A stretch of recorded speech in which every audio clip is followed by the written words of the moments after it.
வந்த உடனே முதல் கையெழுத்து 200 அலகு மின்சாரம் இலவசம். மின்துறை அமைச்சர் 2,50,000 கோடி கடன் இருக்கு அப்படின்னு. அது எங்களுக்கு தெரியும், உங்களுக்கு தெரிஞ்சதா இல்லையா? தெரியாம தான் போட்டிட்டீங்களா? தெரிஞ்சு போட்டிடும் போது 200 யூனிட் 200 அலகு மின்சாரம் இலவசமா தரேன்னு என்ன இதுக்கு சொன்னீங்க? இதுக்கு அத்தனை கோடி பிரச்சனை இருக்கும்போது எடுத்தவன முதல் கையெழுத்து 200 யூனிட் மின்சாரம் இலவசம். இலவசம். டே மின்சாரத்துக்கு கொடுறா, அப்புறம் இலவசமா கொடுக்கறதா இல்லையான்னு யோசிப்போ. மானங்கெடுது. எம்எல்ஏவே நின்றுக்கிட்டு நான் எம்எல்ஏ வெளியூருக்கு போயிட்டாங்கிறா நம்பிட்டு வருது சனம். ஏன்னா சனந்தே நம்ம தான் எம்எல்ஏன்னு தெரியலடான்னு. தெரியல, முதல்வருக்கே தெரியாது எத்தனை பேர் எம்எல்ஏ, எவனுக்கு சீட்டு கொடுத்தோம், எந்தெந்த தொகுதின்னு தெரியாது. ஓட்டு போட்டவனுக்கும் தெரியல, சீட்டு கொடுத்து நிறுத்தினவனுக்கும் தெரியாது யார் எம்எல்ஏ. எங்க மொத்த பேரையும் அப்படி சொல்ல சொல்லு. 108 பேரையும் 107 பேர்.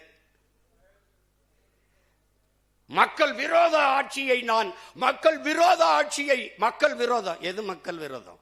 ஒருத்தர் 2 தொகுதியில நிக்கிறதாண்டா முதல் மக்கள் விரோதம். இன்னொரு ஜனநாயகத்தில் இன்னொரு கணக்கான வாய்ப்பு பறிக்கப்படுகிறது, முதல் விரோதம். இரண்டாவது, நீங்க 2 தொகுதியில் வென்று ஒரு தொகுதியை பதவி விலகிற போது வலுக்கட்டாயமாக அங்கு ஒரு இடைத்தேர்தல் திணிக்கப்படுகிறது. அந்த தேர்தலுக்கு குறைஞ்சது 10 நாள் 15 நாள் விடுமுறை விடணும். அங்க இருக்கிற அதிகாரிகள் வேலை செய்யணும், அங்க இருக்கிற பள்ளி கல்லூரி விடுமுறை விடணும், எல்லா அதிகாரிகளும் வேலை செய்யணும். அதுக்கு குறைஞ்சது 20 கோடி செலவு பண்ணணும். நீங்க விலகினதோட இல்லாம பல பேரை விலக சொல்லி வேற சேர்த்துட்டிய. ஏன்னா நீங்க தூய சக்தி இல்ல. நீங்க அது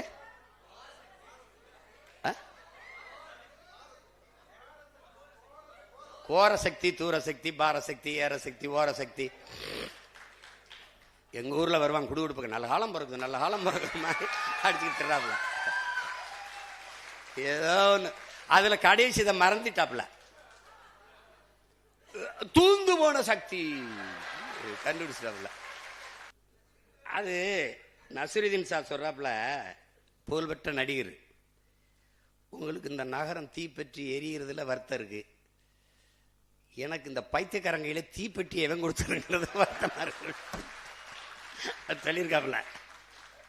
அது மாதிரி கொடுமையான ஒரு கூட்டமிடாது. என்னை நான் கவர்ச்சியால் வந்து விட்டேன் என்று சொல்கிறார்கள். கோவப்படுறாப்ல. அது தப்பு தானே.